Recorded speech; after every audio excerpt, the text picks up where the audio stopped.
이제 세 번째 시간을 시작하겠습니다. 좀 설명을 조금 많이 하는 것 같아서 조금 그 진도가 좀 안 나가는 것도 있는데요. 제가 보기에는 이제 뭐 진도가 많이 안 나가더라도 어느 정도 기본 개념은 잡고 가셔야 되기 때문에 제가 이렇게 하는 거고요.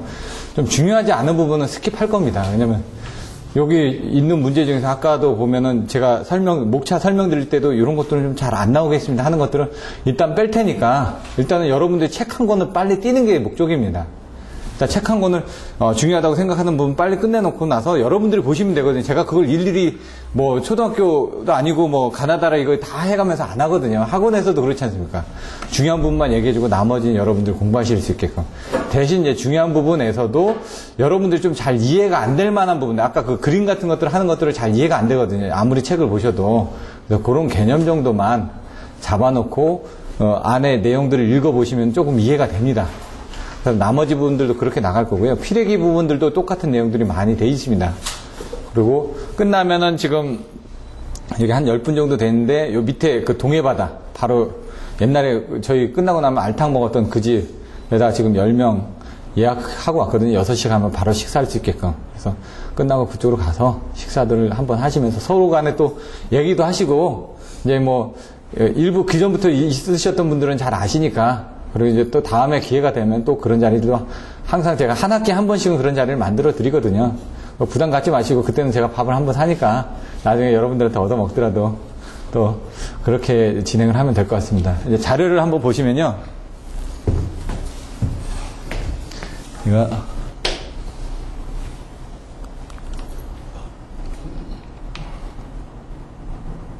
51번 이상전압 방지대책입니다. 피레기 쪽에 대한 그런 부분들인데요. 피레기 쪽에 대해서 여러 가지 부분이 많이 나옵니다. 보시면 이 피레기는 진짜 중요합니다. 한 문제는 나옵니다. 한 문제는. 반드시. 31문제 중에. 왜냐면 항상 문제가 되니까. 10점짜리가 나오든 25점짜리가 나오든. 뭐 예를 들어 뭐 고장전류, 안정도, 피레기 이런 거 안 나왔다. 그러면 그의 그 세 가지가 다 안 나올 수는 없습니다. 그 중에 두 가지는 나오고 한 가지는 안 나올 수는 있습니다. 피레기가 안 나올 수는 있는데 이번에 안 나오면 다음에는 나오거든요.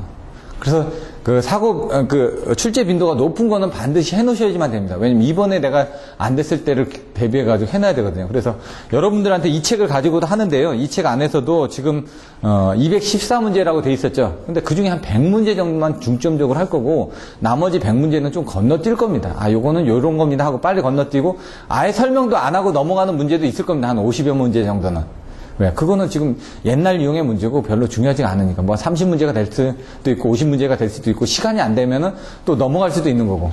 목표한 부분에 대한 것들은 올해 안에 지금 올해 해봤자 뭐 11월, 12월 이제 8주 남았죠. 오늘까지 9주 남았습니다. 그러면 내년 초까지 하면은 뭐 초쯤에 하면은 한 11주 정도를 지금 예상을 하고 가는 거거든요.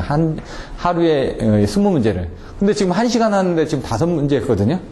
그럼 3시간 하면 한 15문제 한다는 얘기죠. 근데 이제 아까 그 요약하고 하는 것 때문에 좀 시간이 좀 없었고, 보다 보면 반복되는 것들은 좀 빨리빨리 넘어갈 수도 있습니다. 그래서 책을 일단 빨리 1월 중순까지는 무조건 끝내는 거, 1월 초순에서 중순까지는 무조건 이 책을 끝낼 겁니다. 그리고 나서 새로운 유형의 문제를 해가지고 한 번 더 설명을 하는 식으로. 그렇게 가면 될 것 같습니다. 그래서 이 책을 다 해드리는 것보다는 어차피 여러분들이 다양한 책을 많이 보시는 게 중요한데 기본서를 보시면서 다양한 책을 많이 보실 수 있는 그런 부분이 안 되다 보니까 이 책으로 지금 선정을 했고요. 이 책의 내용도 괜찮기 때문에 다음 주부터는 여러분들한테 파일을 다 드렸습니다. 그렇기 때문에 예습을 좀 해가지고 오셔야지만 됩니다. 예습을 안 하시면 제가 여러분 반응이 없으면은 진도를 못 나갑니다. 왜냐면 여러분들이 기본적으로 똑같이 올라가야 되는데 한두 사람만 끄떡끄떡 하고 있으면은 그 한두 사람 때문에 제가 같이 넘어갈 수는 없거든요. 이게 중요한 부분이기 때문에. 이상전압 방지대책도 보시면 아까 설명드렸죠. 방지대책 뭐냐? 그럼 피레기, 가공지선, 철탁각 접지저항, 피가하적 이렇게 3개가 나와야지만 됩니다. 기존에 다 설명을 드렸기 때문에. 피레기에 의한 보호가 뭐냐? 근데 여기서는 피레기 종류가 뭐냐라는 부분이 나옵니다. 갭리스 타입하고 그 다음에 갭 타입하고. 갭리스 타입을 딱 보시면 여기 부분에 그 키포인트가 뭐냐? 정격 전압이 어느 정도 이상이 되면은 그때부터 전류가 흐른다는 얘기죠. 그때부터. 이렇게. 갭리스 타입은. 특성 요소하고 갭이 있는데 갭에서 어느 정도에 대한 것들을 잡아주니까 기존 피로기에서는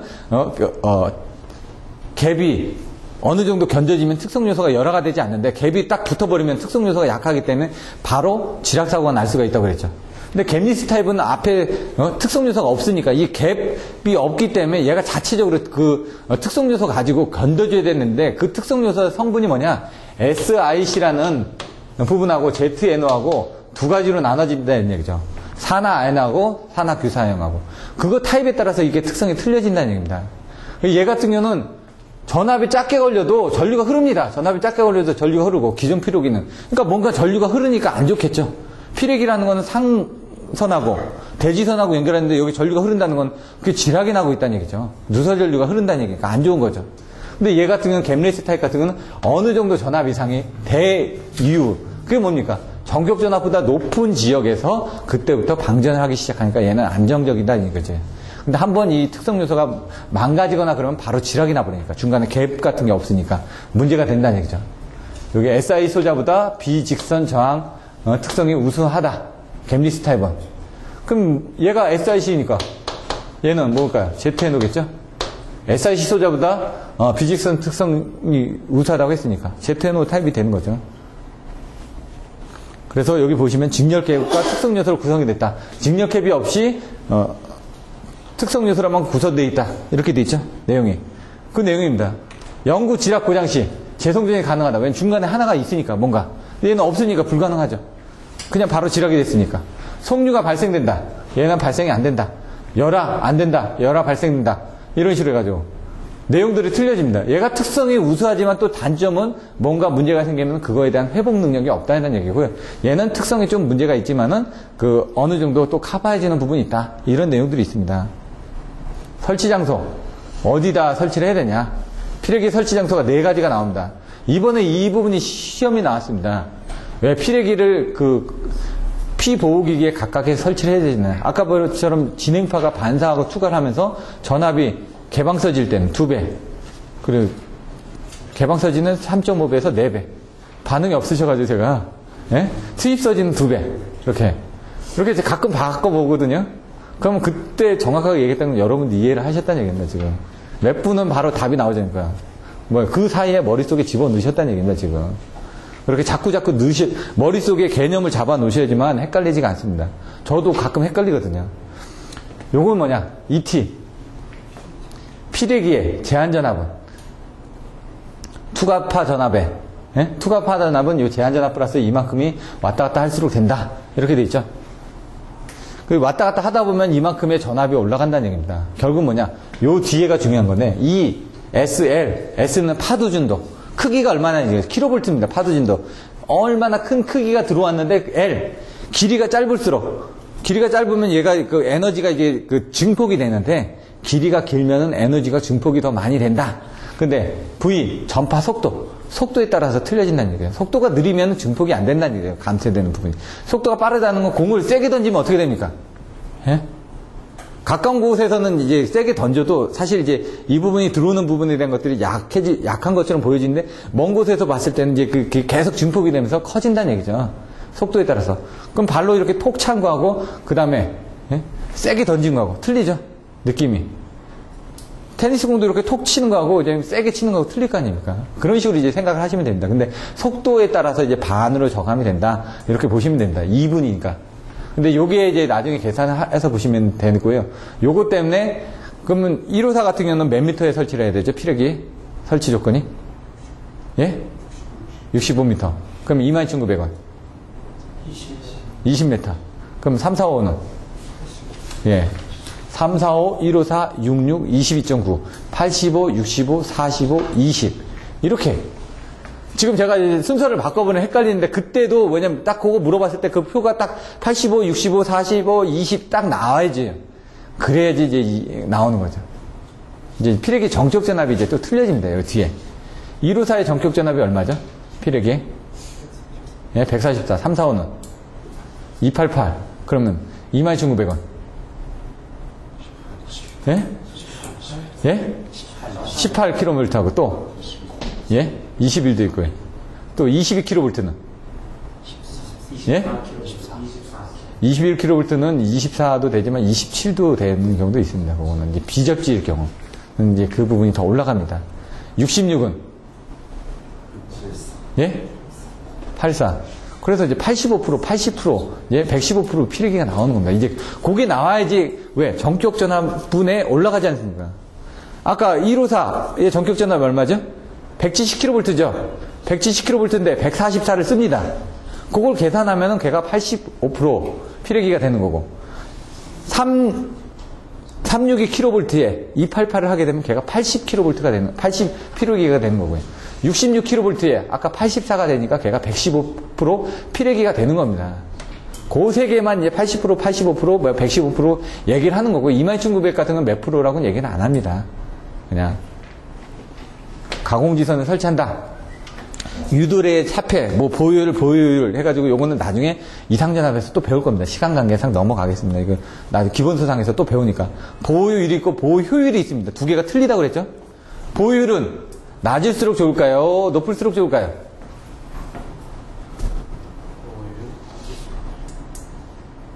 보유율. 세 글자죠? 낮을수록 좋습니다. 보효율. 높을수록 좋겠죠. 네 글자죠. 이렇게 생각하시라는 얘기예요. 나중에 안 되면은. 예? 보효율은 여기 보시면 이제 그 내용이 나올 거. 보효율 같은 경우는 몇 프로 했을 때 몇 번 되느냐 뭐 이런 식으로 이제 내용들이 나와있습니다. 안 되면 그렇게 오는 겁니다. 세 개가 있고 네 개가 있는데 어떤 건 낮고 어떤 건 높다. 그럼 세 개가 낮은 게 좋은 거고 네 개가 높은 게 좋은 거고, 정 안 되면 그렇게 해서 애운 다음에 왜 그런지를 이제 그 책을 찾아보시면 됩니다. 시간 관계상 그거는 생략을 하고요. 이상전압의 책 보시면 나와 있거든요. 기본서에. 그거 한번 읽어보시면 됩니다. 자, 직경내에 대한 차폐, 보효율. 여기 있죠. 효율은 총 내의 직격에서 가공지선에 직격되는 횟수. 높으면 높을수록 가공지선에 많이 때리니까 다른 쪽으로 안 가니까 더 좋은 거죠. 보효율은. 효율은 뭡니까? 네 글자지만 효율이 좋을수록 좋은 거 아닙니까? 보효율은 낮을수록 좋다는 게 그쪽에 많이 안 때려진다는 얘기죠. 거꾸로 생각하면. 그렇게 생각을 하시면 됩니다. 이제 뭐 시간 관계상 제가 빗대어서 설명드렸지만 나중에 여러분들 이해하실 때는 그렇게 보시면 됩니다. 진행파 감소해야 된다. 이렇게 나와 있고요. OPGW만 따로 물어봅니다. OPGW가 뭐죠? 광섬유, 복합지선 뭐 이렇게 나와 있습니다. OPGW가 하는 역할이 뭘까요? 가공지선 내부에 통신선로로서 광통신을 이용해가지고 뭐죠? 거리계전 방식이나 송전선로 보호 방식에서 사용을 합니다. 여기 있죠. 가공지선 및 통신선 등 다 기능을 한다. 발변전소 상호 안에 전력계통 감시 및 보호를 한다. 연락용 전화, 케이블 TV 이용한다. 이렇게 했는데 한마디로 통신을 하는 겁니다. 통신을 하는데 보호계정기용으로도 통신을 하고 감시한 부분으로도 통신을 하고 여러 가지 연락용으로도 통신하고. 왜냐면 광케이블이거든요. 광케이블이니까 그 안에 케이블은 하나지만 다회선을 쓸 수가 있습니다. 이제 들어가면 이제 싱글 모드, 멀티 모드 해가지고 또 나옵니다. 근데 그런 것들은 여러분 모르셔도 되고, 이건 실무를 하게 되면 싱글 모드는 하나 쓰는 거고요. 멀티 모드는 여러 개 쓰는 겁니다. 그러니까 멀티 모드를 쓰게 되면 멀리 못 갑니다. 왜? 안에를 여러 개가 쓰고 있으니까. 왜? 싱글 모드를 쓰게 되면 멀리 갑니다. 하나로만 쏘니까. 왜? 직진성이 있기 때문에 광케이블이 여러 개가 있으면 굴곡이 되면은 멀리 못 갑니다. 이런 것들도 하면서 이제 막 책 찾아서 막 보고 그랬거든요. 나중에 보면 실무하다 보면은 이렇게 하고 넘어갑니다. 피가접에서 피력이 썼죠? 가공지선 썼죠? 지금? 그 다음 뭐? 철탑값 저지자. 왜? 이게 이상전압 방지 대책 이러면서요. 왜 방지가 되냐 이거죠. 가공지선에 내가 치고 나면 철탑에 접지장이 작아야지 그게 대지로 방전할 텐데, 철탑에 접지장이 높으면은 저항이 있으니까 어디로 갑니까? 다른 데로 빠져나갈 거 아닙니까? 그게 어디로 빠져나갑니까? 애자를 통해서 선로로 빠져나가죠. 그게 뭐라고요? 그게 역섬락이죠. 역섬락의 방지 대책이 철탑. 이게 그래서 철탑 역섬락 나와 있지 않습니까 여기. 그럼 경감 역섬락에 대한 방지 대책은 뭐죠? 교락편 설치. 딱 나와야죠. 그러면 섬락에 대한 방지 대책은? 저항을 작게 한다. 예? 그것도 마찬가지입니다. 저항을 작게 해주는 거죠. 예? 섬락에 대한 부분도. 근데 역섬락이 이제 철탑각 적지저항 부분이고요. 예? 나머지 부분들은 이제 보시면 될 것 같습니다. 이제 근데 그림으로 이제 설명을 해주셔야 된다는 얘기죠. 여기도 보면 수식도 있죠. 매설지선의 그 침상접지봉 이런 그림들이 나옵니다. 침상접지봉은 도깨비 방망이처럼 생겼다고 말씀드렸죠. 나중에 그런 것들은 송배전 기술 용어 해설집. 옛날에는 송배전 기술 용어 해설집인데 이름이 바뀌었습니다. 송배전 기술 용어 해설집. 그거는 나중에 한번 안내를 해가지고 지금 당장은 필요 없고요. 한 연말쯤에 해가지고 필요하면은 뭐 다음 달 정도 해서 얘기를 해가지고 제본을 한번 하시는 게 나을 겁니다. 올해 나왔기 때문에 2013년도 5월달에 나왔거든요. 그래서 그거는 저번 거보다 오히려 사진이 많이 들어가서 2001년도 거보다는 좀 더 낫더라고요. 경관 역선락 교략편을 설치한다. 여기 내용 다 알죠? 그게 키워드입니다. 근데 나머지 내용은 읽어보시고요. 중성점 불안전 현상, 철공지 현상인데, 요거는 이제 GPT에 시에라를 설치함으로써 이제 제거를 할 수가 있습니다. 철공지는 이제 기본파 철공진, 고주파 철공진 내용들이 나와 있는데 중요하긴 한데 여기서는 뭐 GPT에 시에라를 설치함으로 인해 가지고 제거를 한다 정도만 이제 설명을 드리겠습니다. 왜냐면 자료가 그 정도밖에 없으니까. 다른 자료를 보시면 이제 좀 더 잘 나와 있는 자료가 있습니다. 여기선 그 정도 자료밖에 없기 때문에 그 정도 내용만 알고 계시면 될 것 같습니다. 중성점이 이제 불안전하다. 아까 그 LC 공진처럼 얘도 공진이 일어나는 겁니다. 공진이 일어나기 때문에 그 공진이 일어나지 않게끔 저항을 이용을 해가지고 막아주는 겁니다. 브로큰. 들어오지 못하게. 공진이 일어나지 않게끔. 그래서 CLR이 커렌트 리미티드 레지스터. 전류를 제한하는 저항이라는 얘기죠. 공진에서 들어오게 되면 안 되니까 CLR 달아가지고 공진이 안 되게끔 만들어준다는 얘기죠. 피레기. 내습하는 이상전압에 대해서 기기 자체의 저렴 강도만으로 견디가는 것은 불가능하기 때문에 파고값을 저감시켜서 기기를 보호하는 것을 피레기를 한다. 내용 참 괜찮죠? 깔끔하고. 이제 이런 것들을 여러 책을 보시면서 정의를 해서 주셔야 된다는 얘기죠. 딱 요거 두 줄만 쓰면 됩니다. 여러분들 그래서 이제 쓰실 때 여기는 이렇게 썼다지만 한 두 줄 정도 쓰시는 부분. 이런 것들도 내용을 잘 해가지고 화살표를 한다든가. 이런 것들은 피레기 정의 깔끔하게 잘 되어 있으니까 보시면 되고요. 여기 보시는 BIL이 베이직 임펄스 레벨이고, 여기 이제 서지가 들어오면 요 지점이 이제 조금씩 틀려지겠죠. 요 때부터, 여기서 지금 누설 전류가 생기는 게 아니라, 여기 어느 정도 올라가는 상태부터 누설 전류가 생깁니다. 요 때, 요 지점이 이렇게. 요 지점에서 얘가 떨어지면서 얘가 올라가다가, 그 다음에 이렇게 가니까, 이렇게 이제 해서 이제 속류가 되는 거죠. 요 지점이 이제 그림이 매칭돼서 그려져 있는 것들이 조금씩 틀립니다. 그래서 헷갈리기 때문에 저번에 제가 건축전기 쪽으로 요 저번 시간에 나눠드렸던 그런 자료 보면은 조금 더 그림이 나와 있는 게 있고요. 나중에 제가 피레기 쪽으로 봐서 그 건축전기 쪽에 정리 잘 돼 있는 게 있으니까 그걸 한번 보내드릴 테니까 그건 나중에 어느 정도 익숙해지시면 보시면 될 것 같습니다. 갭 차이, 동작 책무가 뭐냐? 나중에 동작 책무로 하면 피레기의 동작 책무, 차단기의 동작 책무 이렇게 두 가지 정도가 나옵니다. 같이 비교해서 보시라는 얘기죠. 동작 책무는. 책임을 져야 되는데 어떤 책임을 져야 되냐 이겁니다. 여기 이상전압에 냈을 때 전압 상승을 억제해 기기를 보호하는 겁니다. 그럼 차단기 동작 책무는 뭐죠?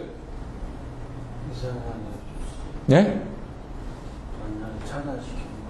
차단기 동작 책무 하면 딱 이렇게 몇 글자만 얘기하면 되는데요. 성상무님, 차단기 동작 책무가 뭐였죠? 예? 차단기의 동작 책무.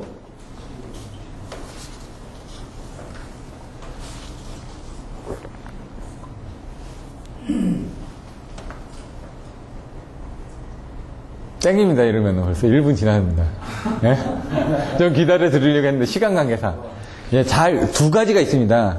수식으로 정리해서 한번 하는 방법이 있고요. 말로써 표현하는 방법이 있습니다. 수식으로는 O-, CO-, 예? 5-0.1 CO- 1분도 있고 3분도 있고, 예?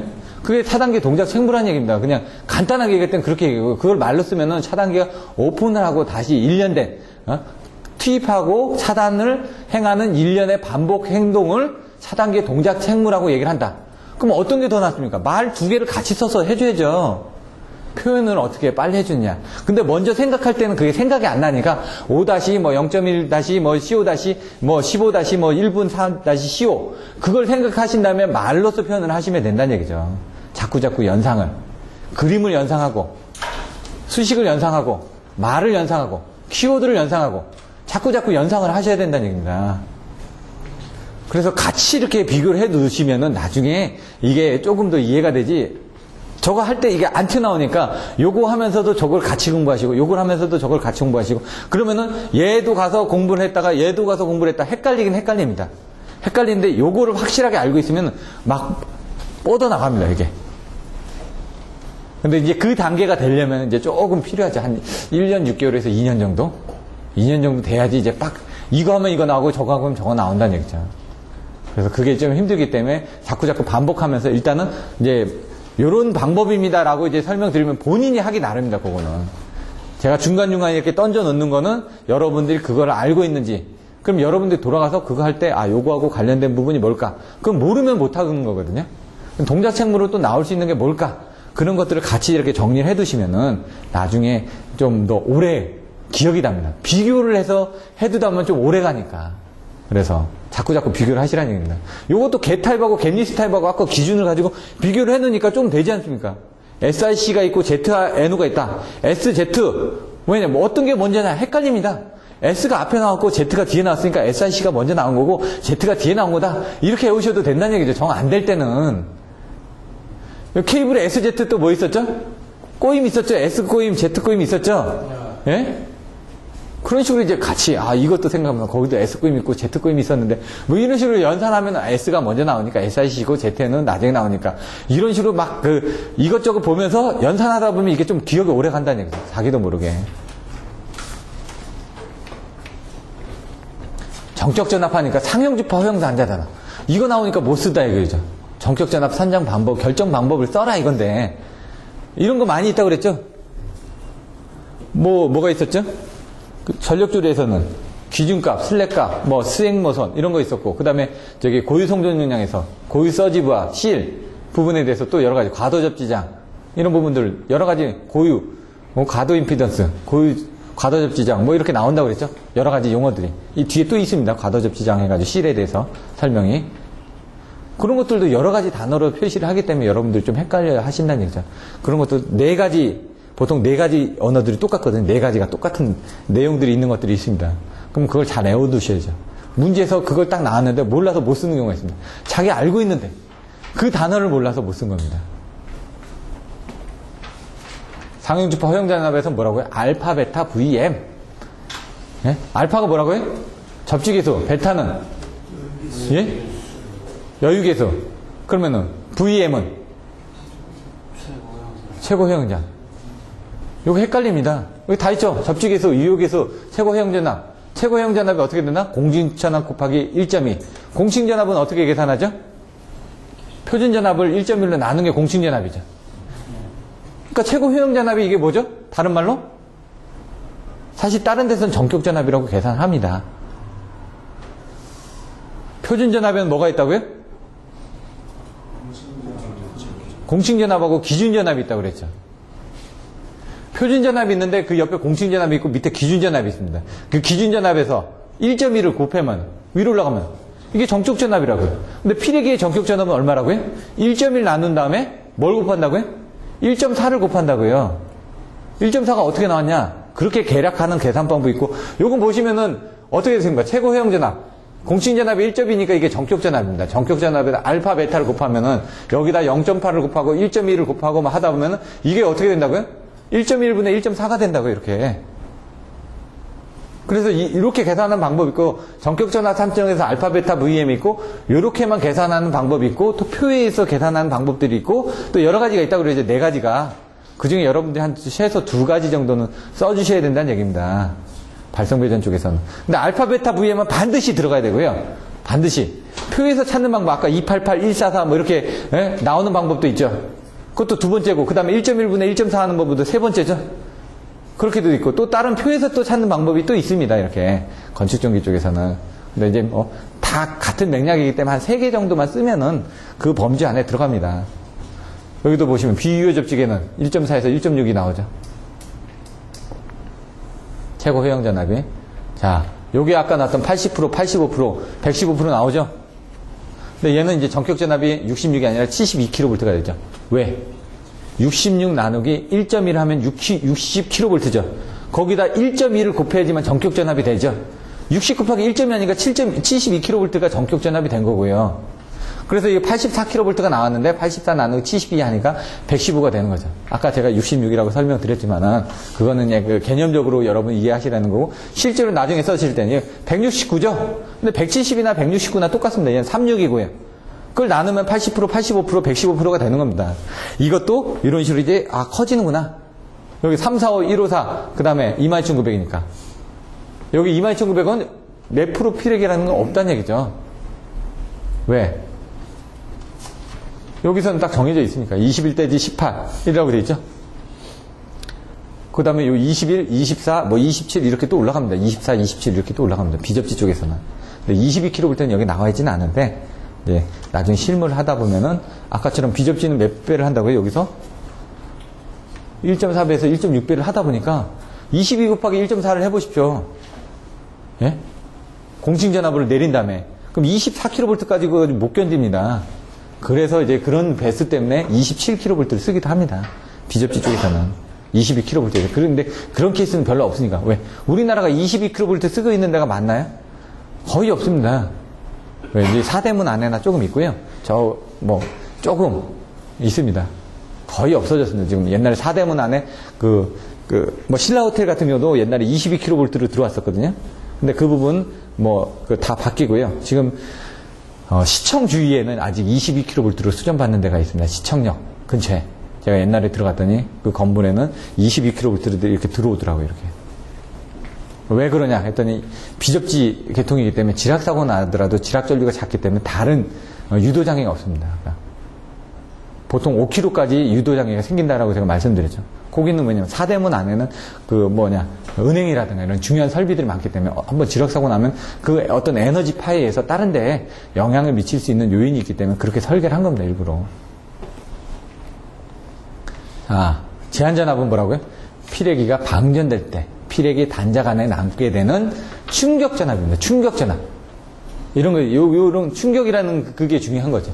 충격이 들어왔습니다. 충격이. 피레기는 이제 충격전압, 내습하는. 아까 그랬으면 뭡니까? 내습하는 이상전압으로부터, 기계가 견디는 거는, 문제가 있으니까 그거를 바깥으로 빼지는 게 피레기라고 했죠. 내습, 충격, 이런 내용들을 정확하게 이해를 하고 계셔죠. 방전으로 전압이 저하되어 피레기의 단자 안에 남게 되는 충격전압. 또는 피레기가 동작 중 계속해서 단자 안에 걸리고 있는 단자 전압의 파고감. 이건 조금 어려운 얘기가 나오죠, 또. 여러 가지 내용들을 다 가지고 보셔야 된다는 얘기죠. 여기는 이제 그림을 이렇게 그리는데 그림이 약간 또 틀려진다는 얘기죠. 여기다 변압기를 그리고 여기다 피레기를 그려서 얘가 이쪽으로 이렇게 들어오면서 이렇게 커지는데 그때 이게 줄어들면서 이런 제한전압이 이렇게 들어온다. 그림상으로 이제 그렇게 그려놓은 건데요. 그것들이 이제 그림이 왼쪽 오른쪽이 좀 바뀌어져 있는 게 있습니다. 근데 그 그림이 맞습니다. 여러분들 보는 관점에 따라서 틀려지는 거죠. 보통 우리가 이렇게 온다 그러죠.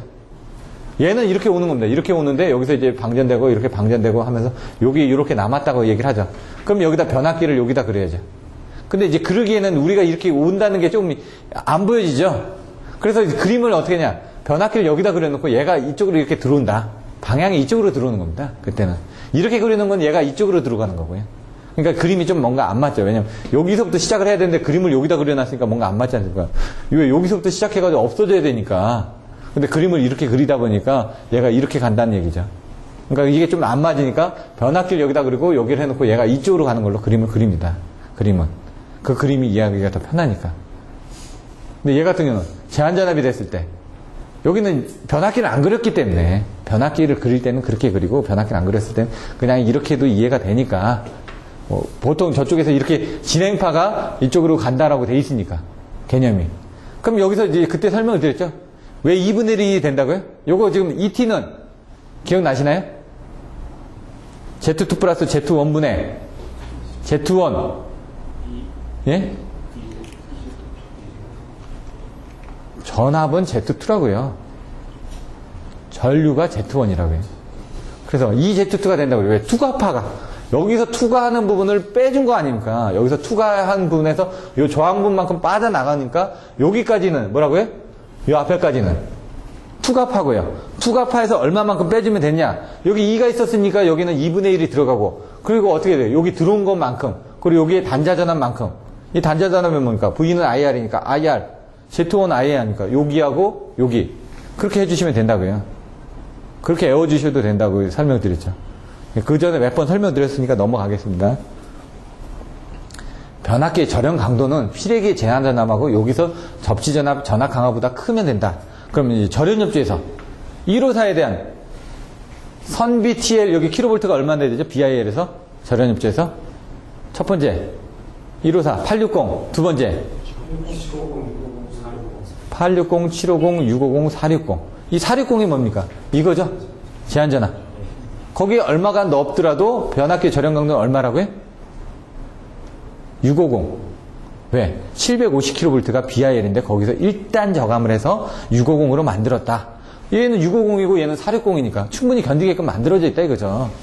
그러면 선로에 대한 부분은 얼마라고요? 860. 예? 왜? 모선보다도 더 튼튼하게 견뎌줘야 되는 부분이 있다는 얘기죠. 그러니까 견디는 부분이 그게 바로 절연협조라는 얘기죠. 예? 피레기의 제한 전압을 기준으로 하여 개통 내 각 기기, 선로, CB, TR 뭐 이런 것들이 정연된 절연 체계들을 갖추도록 하는 거. 다 하나, 둘, 셋, 넷 이렇게 돼 있지 않습니까? 그럼 거기 보시면 피레기의 절연협조의 합리화 방안해가지고 그림이 나와 있죠. 어떻게 됐죠? 뭐로 그림이 이렇게 그려져 있죠? 절연협조의 합리화 방안. 예? P, A 그리고 이렇게 가서 이제 기기죠. 여기 섬납 빈도고요. 섬납 전압이고 여기 섬납 전압이고 여기 섬납 빈도. 예? 여기 뭐 피레기의 뭐? 피레기 제한 전압. 여기 방전 특성. 이건 뭐? 기기 대자의 전환 특성. 예? 이거는 기기. 기기의 전환 특성. 예. 뒤에 또 절연협조 또 나오니까 그 그림 보십시오. 다 나와 있으니까. 공식 방전 전력. 이제 2카, 5카, 10카. 이거죠. 내량이죠. 2000cc, 5000cc, 3000cc.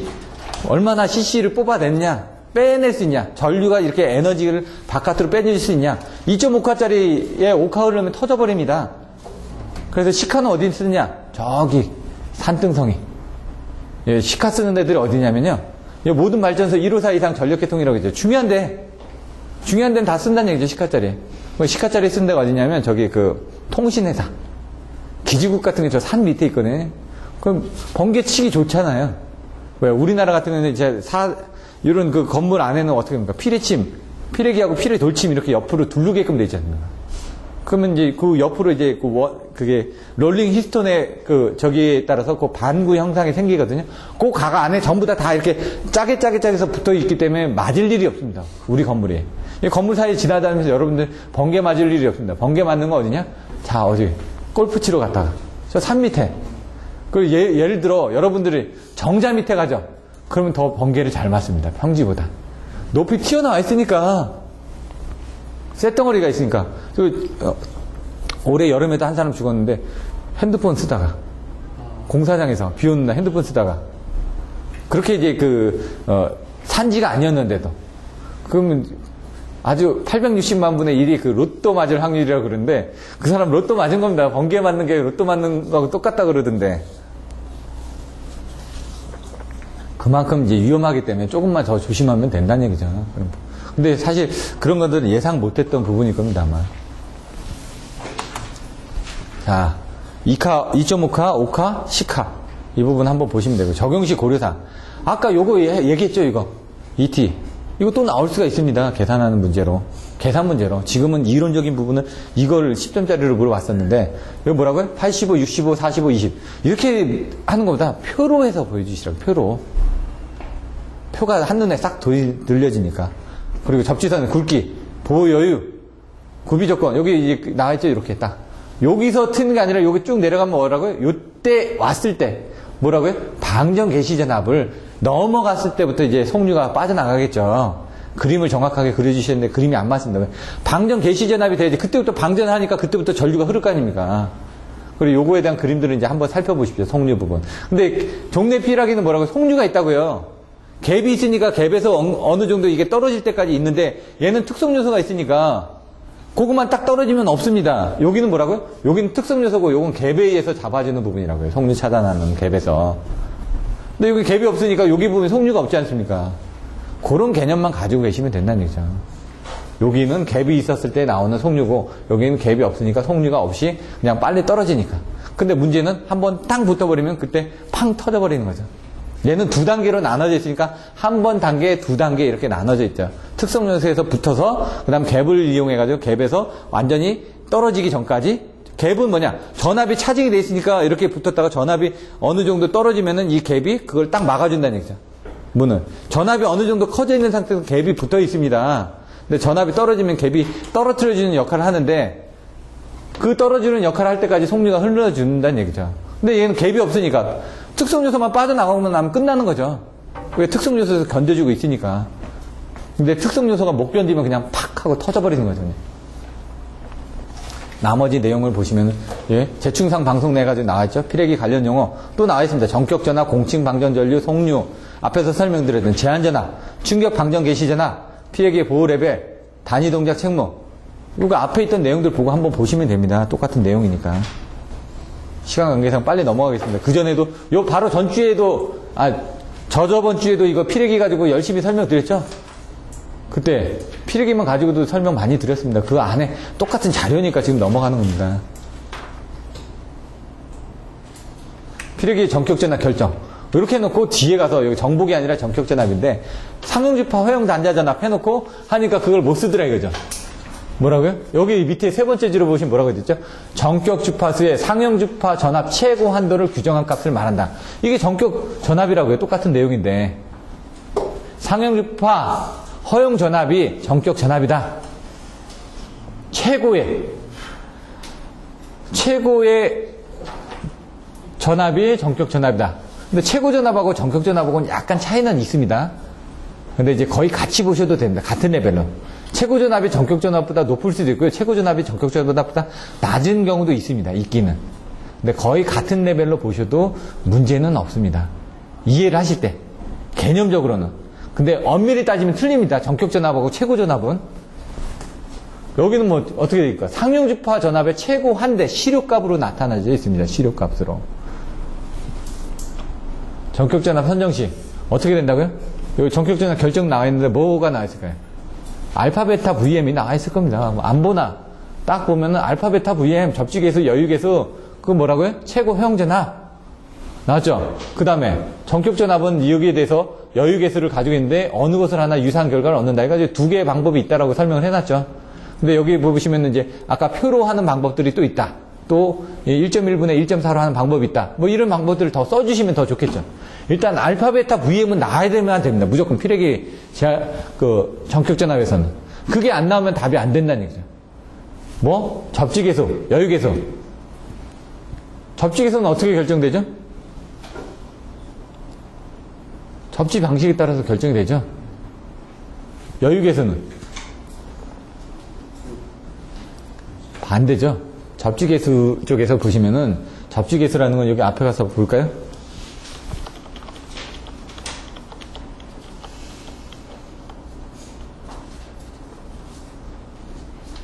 접지계수는 유효접지계냐 비유효접지계냐 그걸 가지고 고정을 하는 겁니다. 접지계수는 반대라고 그랬죠. 여유계수 마찬가지 유효접지 비유효접지입니다. 이런 부분. 아까 그 접지 방식에 따라서 이렇게 하는 부분은 아니고 접지 방식이라는 게 비접지, 뭐 직접 접지, 저항 접지 뭐 이런 부분으로 이제 따지는 부분들이 아니라 일단 유효접지나 비유효접지냐를 가지고 판단합니다. 절연접지에서 전절연하고 저감절연 뭐로 한다고요? 유효접지, 비유효접지로 한다고요. 반절연하고, 균등절연하고, 디귿자. 이런 것들은 이제 또 틀려지고요. 기준을 명확하게 가지고 계시라고요. 접지 방식이라고 해서 이제 여러분들 헷갈리시면 안 되고, 유효접지, 비유효접지냐를 가지고 하는 겁니다. 여기선 전부 다. 기본적으로, 컨셉이. 갭리스 타입하고 갭 타입. 아까 설명드렸죠? 직력 개입이 없어서 구조가 간단하고 소형 경량화. 이런 것들을 이제 써주셔야죠. SI 소자, S 다음에 ZNO가 더 좋아졌다고요. 본 소자는 낮은 전압에서 얼마간의 속류가 계속 흐르기 때문에 직렬갭을 설치하여 상용주파 속류를 차단할 필요가 있다. 직렬갭은 뭐냐면 아까처럼 낮은 저기서도 흐르니까 얘가 전압이 어느 정도 됐을 때는 그 직렬갭이 안 붙어주니까 그때는 안 흐른다는 얘기죠. 특성 요소 자체의 특성은 아까처럼 SiC 특성 요소는 전압이 낮아도 전류를 흘려줄 수 있는 특성을 가지고 있다 보니까 거기다 직렬 갭을 달아가지고 걔는 어느 정도 전압이 돼야지만 붙거든요. 그러니까 거기서 이제 보완을 해주는 거죠. 이런 것들 한번 뭐 키워드로 한번 보시면 되고요. 그러니까 ZNO 같은 건 안에 없는데 여기는 특성 요소하고 갭이 있죠. 방전 코일이 있고. 그 옆에 병렬 저항은 왜 달았을까요? 나중에 이런 것들 현장 가서도 많이 보시는데 이건 에너지를 소모하기 위해서 생기는 겁니다. 갭에서 전압이 생기면은 양쪽에 전이가 생길 거 아닙니까? 그럼 걔는 거기서 계속 에너지가 남아 있겠죠. 그럼 안 되니까 이 옆에 저항을 달아가지고 거기서 순환을 시켜가지고 열로써 날려버리는 겁니다. 예? 그게 이제 어떤 거냐? 여러분들이 보시면 회생제동 할 때 인버터 같은 경우는 옆에 회생제동을 한다고 그러죠. 회생제동하고 나면은 예를 이런 겁니다. 두 가지 방법인데 회생제동이 직류 전동기 같은 경우 그런 방식들이 있는데 예를 들어 철도가 가면서 딱 직류 전동기 같은 경우 직결 전동기 같은 경우 앞으로 딱 굴러갑니다. 그럼 관성에서 굴러가죠. 그럼 전동기가 발전기가 됩니다. 회생제동이라는 건 제동을 하면서 뭔가 새로 만들어낸다는 얘기입니다. 거꾸로. 그럼 그때 그 발전한 양을 가지고 다시 걔가 쓰는 겁니다. 그러니까 이제 그런 거죠. 우리가 지금 자동차 쓰는데 자동차 쓰다가 플라이힐 효과에 해가지고 뭔가 정지를 했어도 이게 플라이힐이 돌 거 아닙니까? 계속 관성에 의해서. 그럼 걔에 대해서 뭔가 에너지가 생기겠죠. 그 에너지를 다시 배터리에다 저장을 해가지고 그걸 배터리를 충전시키는 겁니다. 전기 자동차 같은 경우는. 근데 이제 이런 것들은 뭐냐? 모터가 달려있는 쪽에서 아까처럼 모터가 이렇게 거꾸로 돌게 되면 그 모터의 에너지가 어떻게 인버터 쪽으로 들어오겠죠. 그럼 인버터는 어떻게 됩니까? 소선이 된다는 얘기죠.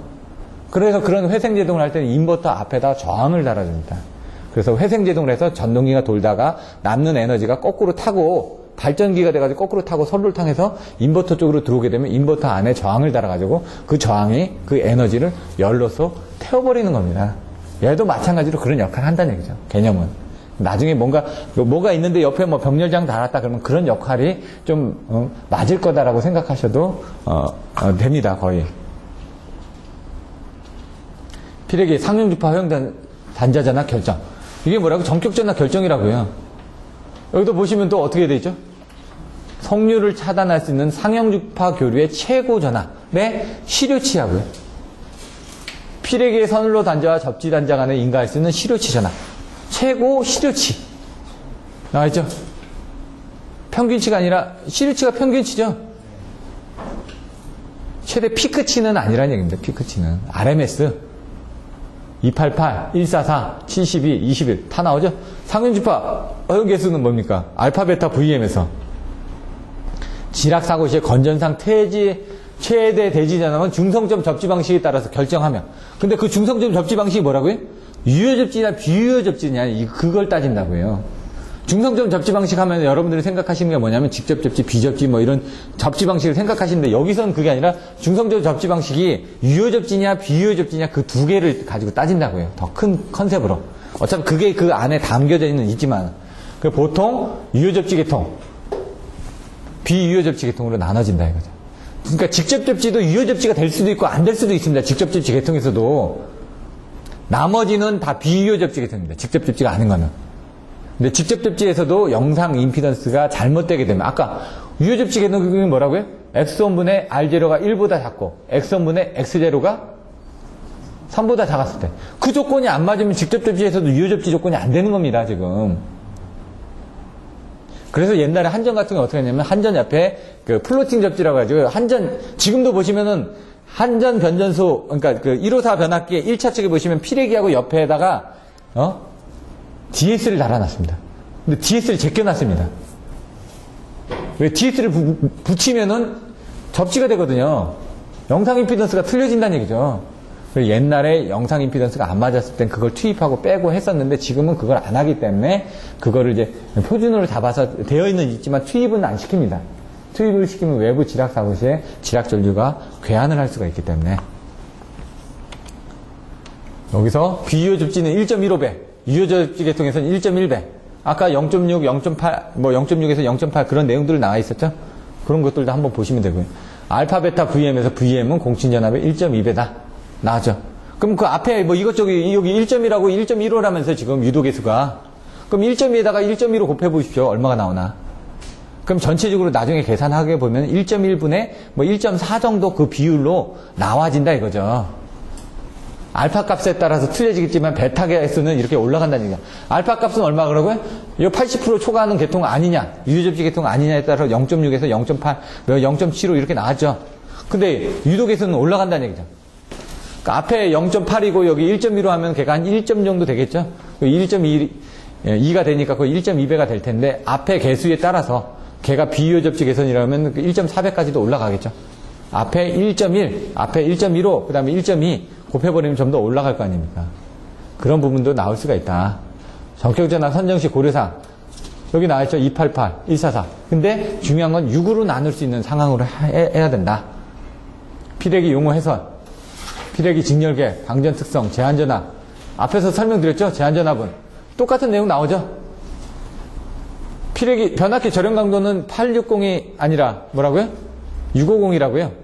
근데 피레기 제한전압은 460인데 거기다 얼마만큼 더하더라도 충분하다. 그런 내용들을 옆에다 써주시면 되고, 방전 개시 전압은 이게 345kV에서 BIL이 뭐냐? 그게 충격비였죠. 그 충격비에 의해서 방전 개시 전압이 얼마 정도 된다는 걸 아실 수가 있는 거죠. 이런 것들 상용주파 방전 개시 전압 얼마냐 이거죠.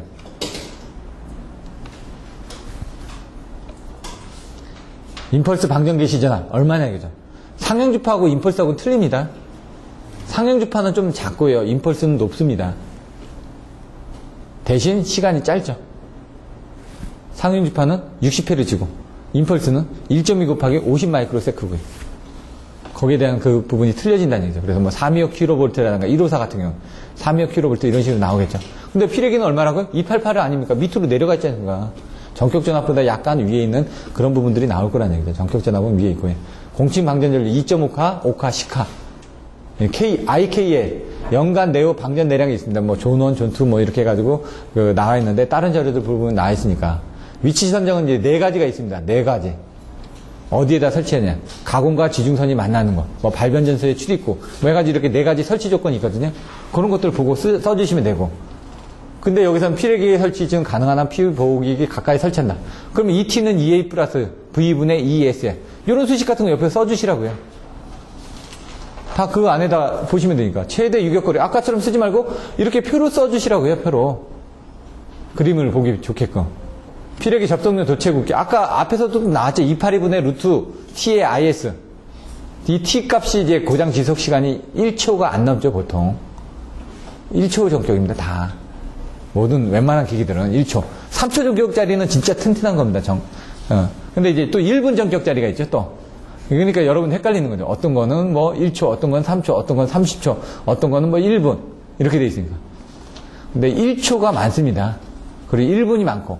3초짜리는 만족하는 부분이 기준이 높기 때문에 별로 없습니다. 차단기 같은 경우는 다 1초 전격으로 계산이 되어 있고요. 단시간 전격은. 단시간 전격 3초짜리로 된 건 튼튼한 겁니다. 그거는 값이 비싸지죠. 거의 별로 없는 걸로 알고 있거든요. 3초짜리 전격으로 나온 것들은. 피레기 동작 책무. 아까 3가지 있었죠. 3, 4가지. 차단기 동작 책무는 아까처럼 하나였지만 여기는 여러 가지가 있다는 거예요. 왜? 기기를 보호하는 겁니다. 전압 상승을 억제해가지고 기기를 보호하는 게 피레기 동작 책무라는 얘기죠. 그리고 방전되고 나면 다시 돌아가야 되겠죠. 그게 동작 책무라는 얘기죠.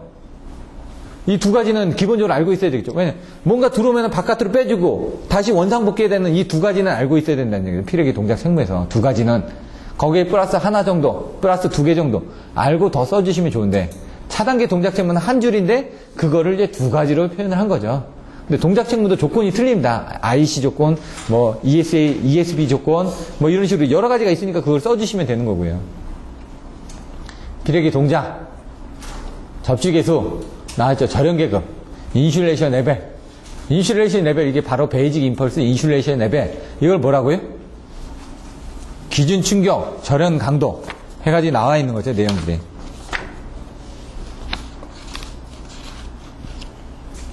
접지계수 해가지고 나왔습니다. 여긴 64%, 67%, 뭐 80%로 선정됐다. 성간전압 설화치로. 오늘은 여기까지만 하겠습니다. 왜냐면 46에서 시작해서 56까지 끝났습니다. 나머지 요 뒤에 것들 다 절연협조 뭐 이런 부분들은 시간이 되면은 하려고 했는데 뭐 다음번에 해도 되니까요. 다음번에 하실 때는 미리 좀 예습을 해가지고 오셔야지만 좀 진도를 빨리 나갈 수가 있습니다. 그리고 여러분들이 가장 좋은 건요, 이 책에다가 형광펜으로 목차의 그 중요한 제목만 이렇게 딱 본인이 보기에 이거는 외워야 되겠다고 생각하는 데만 키워드를 쳐가지고 오십시오. 그리고 그 키워드를 답안지로 쓰는 훈련을 하시라는 얘기죠. 그거만. 내용까지는 필 필요가 없습니다. 내용까지는. 일단은. 키워드로 답안지에 키워드만 쓰는 훈련들을 일단 해가지고 오시라는 얘기죠. 그러면은 제가 그 키워드를 다시 만들어 드릴 테니까. 절연조조 같은 경우는 또 얘기하면 되고요. 전절연, 저감절연, 단절연, 균등절연. 이거 명확하게 머릿속에 한번 읽어보시고 그 두 가지의 상관관계가 어떻게 되는지. 피하 얘기 또 나왔거든요. 방전 특성, 절연 강도, 기기절연 강도 뭐 이런 부분 나와 있으니까요. 선비 TL 나와 있고 나중에 이제 보시면은 나와 있으니까 다시 또 뒤에서 다음 시간에 또 반복이 이루어질 겁니다. 그러면은 다음 주는 절연협조 158페이지부터 진행하는 걸로 하고요. 오늘 수업은 이만 마치도록 하겠습니다.